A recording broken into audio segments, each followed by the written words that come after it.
If you're Seattle, are you allowing this to happen? Forget the Raiders, now potentially New England. I don't understand why Seattle would let it happen. Seattle has a running back problem. You know, if Eddie Lacy's going to pan out, didn't pan out too well last couple seasons in Green Bay, coming in 600 pounds or whatever he was. I mean, let's be honest about it. You have a running back problem. The moment Marshawn Lynch retired, supposedly, he's still under contract to you, and you're going to let him come back for another team?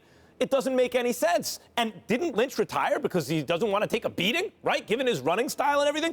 So then you say, well, okay, he wants to come back for Oakland, hometown, and all this. Oh, but also the Patriots? So it's not just coming back for his hometown? It's okay to take a beating somewhere else, but not in Seattle? It makes me think that there's an issue with Pete Carroll. Like, what else could it be, especially now with the Richard Sherman stuff going on? Yep. Like, to me, the question is Camelot lost in Seattle, right? Like, what's going on up there? Or is there not that much left in the tank in terms of Seattle, their feelings on Marshawn Lynch?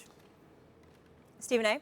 Well, I side with Max on this. I definitely think Max makes a good point because it makes you look at Pete Carroll like, what the hell is going on? Marshawn Lynch doesn't want to come back, willing to go to New England or Oakland before he comes to you. And with Oakland, we thought it was the hometown deal. And now come to find out the Patriots are in the equation. So there's definitely something about the Pete Carroll experiment going on, or Mr. Snyder in Seattle. That might have something to do with it as well. But if I'm Seattle, would I allow it? Not to New England, no. Because if I'm Seattle, I still believe I'm a Super Bowl contender. And I can end up in the Super Bowl against them. And I'm certainly not going to let that happen. Now, if he wants to go home and play for his hometown team, that's an entirely different scenario. And under the guise of something like that, I would support it. Would I sit up there and get compensation? Sure. But I'd have no problem with him going to Oakland, particularly with their suspect defense. I know their offense is high-powered, but their defense leaves a lot to be desired, and they got to do something about that.